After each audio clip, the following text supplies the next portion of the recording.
It's the story of a nation carved from wilderness, shaped by perseverance and bound together by hope, a land older than its name, yet forever young in its spirit.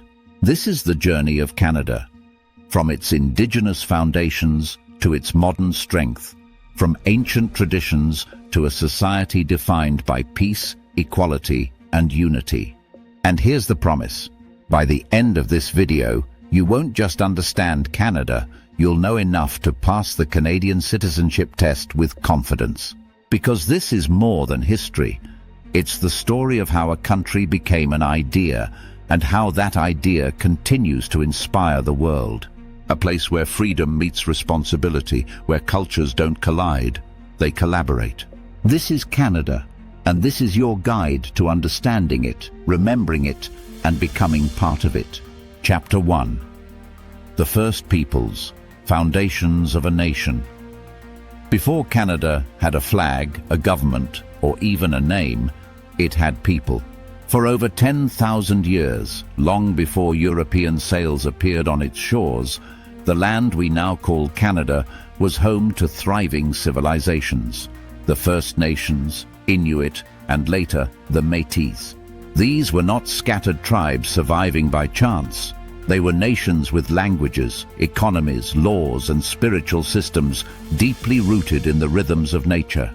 From the towering totem poles of the Haida and Coast Salish in the Pacific Northwest to the nomadic hunters of the Great Plains following the sacred bison herds, indigenous ingenuity turned landscape into legacy.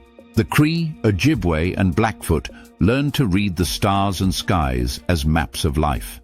The Algonquin and Huron-Wendat developed complex networks of trade that stretched from the Great Lakes to the Atlantic. And in the Arctic, the Inuit built communities on ice, shaping igloos and kayaks perfectly adapted to their world of snow, wind, and light.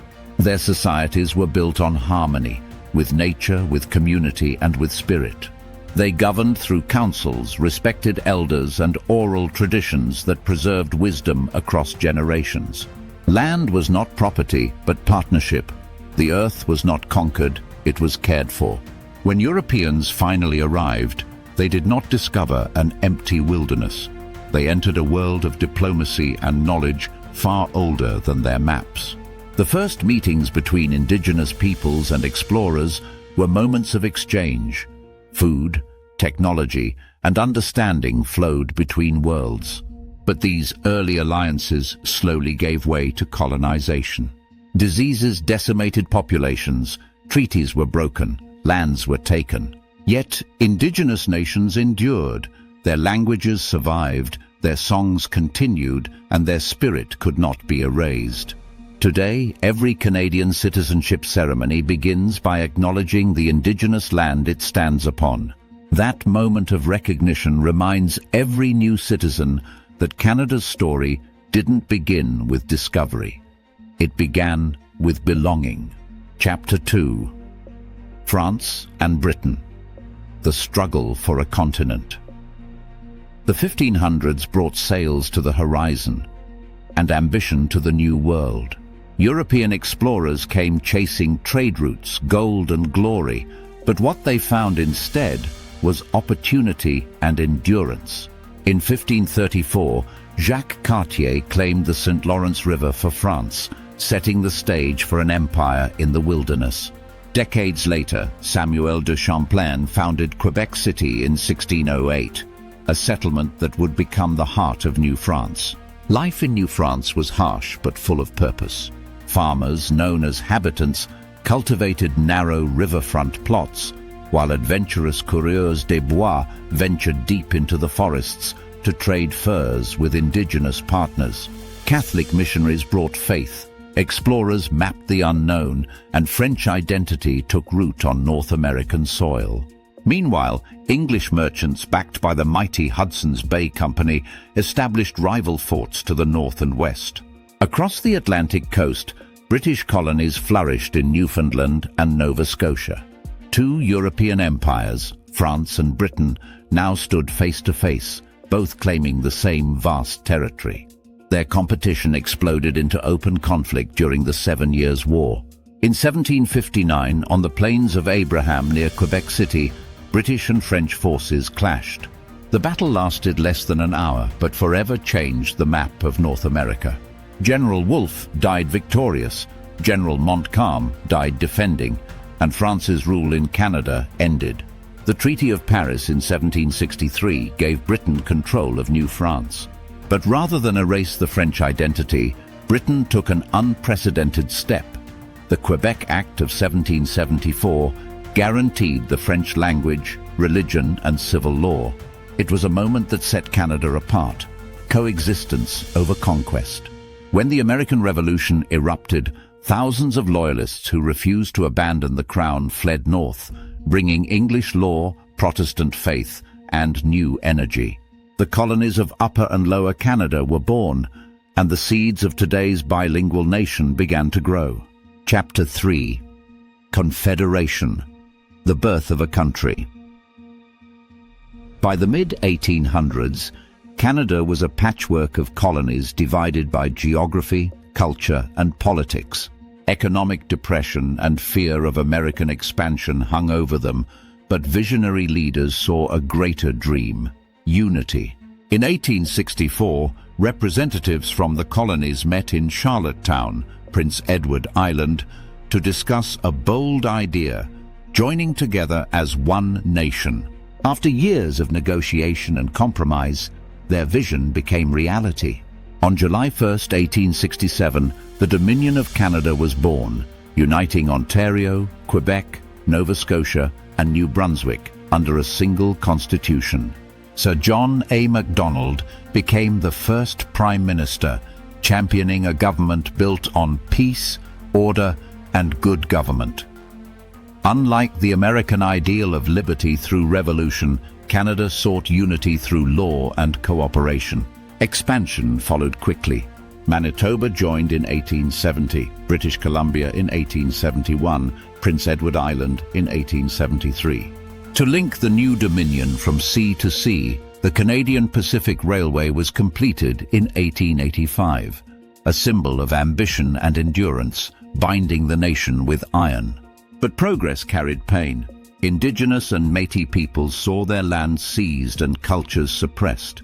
Louis Riel rose twice in defense of his people, first in Manitoba, then in Saskatchewan, before being executed in 1885. His legacy remains one of courage and conflict, resistance and reconciliation. Still, immigration poured in from Europe. Settlers turned prairie grass into golden fields, towns into provinces, and hardship into hope. By 1905, Alberta and Saskatchewan joined Confederation, completing the heart of the nation. Out of its struggles, Canada found its character, not defined by revolution or empire, but by endurance and compromise. Chapter 4. War, Change, and Modern Identity. The 20th century would test that identity again and again. When Britain entered World War I in 1914, Canada followed, not as a colony, but as a nation ready to stand on its own. More than 600,000 Canadians served overseas, over 60,000 never returned. At Vimy Ridge in 1917, Canadian soldiers captured a fortress the Allies had failed to take for 2 years. That victory forged a sense of pride that no longer needed British validation. Canada had come of age. After the war, Canada demanded its own seat at the Treaty of Versailles and joined the League of Nations, steps toward independence. But the Great Depression soon struck. Factories closed, farms collapsed, and families endured years of hardship that would forever change social policy. Then came World War II. This time, Canada declared war independently. Over 1 million Canadians served. Their bravery at Juno Beach in Italy and across the Atlantic earned respect worldwide. The liberation of the Netherlands sealed a bond of gratitude that endures even now. Peace brought prosperity. New immigrants arrived from Europe, Asia, and beyond. Cities grew, industries boomed, and the middle class flourished. In 1947, the Canadian Citizenship Act created the legal status of Canadian citizen, replacing the old label of British subject. The 1960s ushered in a new era. Quebec's quiet revolution challenged old structures, and multiculturalism became official policy in 1971. In 1965, the red and white maple leaf flag rose for the first time, a symbol of unity. By 1982, the Constitution and the Charter of Rights and Freedoms had been patriated, guaranteeing justice, equality and liberty under Canadian law. By century's end, Canada stood as a global model, a country that built strength not through conquest, but through compassion. Chapter 5. The Canadian System: Government, Rights, and Identity. Modern Canada stands on a foundation of freedom balanced by responsibility. It is both a constitutional monarchy and a parliamentary democracy. The monarch is head of state, represented by the Governor-General. The Prime Minister, as head of government, is accountable to the people through Parliament. Parliament has two chambers: the House of Commons, where elected members debate and pass laws, and the Senate, which reviews and refines those laws for the good of all regions. Together, they reflect both representation and reflection, two pillars of Canadian democracy. Each province and territory governs its own areas: education, healthcare and resources, while the federal government oversees defense, trade and immigration. This sharing of powers, known as federalism, allows unity with flexibility. The Canadian Charter of Rights and Freedoms guarantees freedom of speech, belief, movement and equality, but also reminds citizens of their duties: obey the law, serve on juries, protect the environment and respect others' rights. Canada's symbols tell its story: the maple leaf flag, the beaver, the RCMP in red serge, the anthem O Canada, and vast landscapes from Atlantic to Pacific to Arctic, all reflecting unity and diversity. Above all, Canada's strength lies in its people. From Indigenous ancestors to recent immigrants, each group contributes to a society built on inclusion and empathy. Here, multiculturalism is not a challenge to overcome. It is the essence of the nation itself. Chapter 6. The Citizenship Journey. Joining the Canadian Story. Becoming a Canadian citizen is not the end of a process.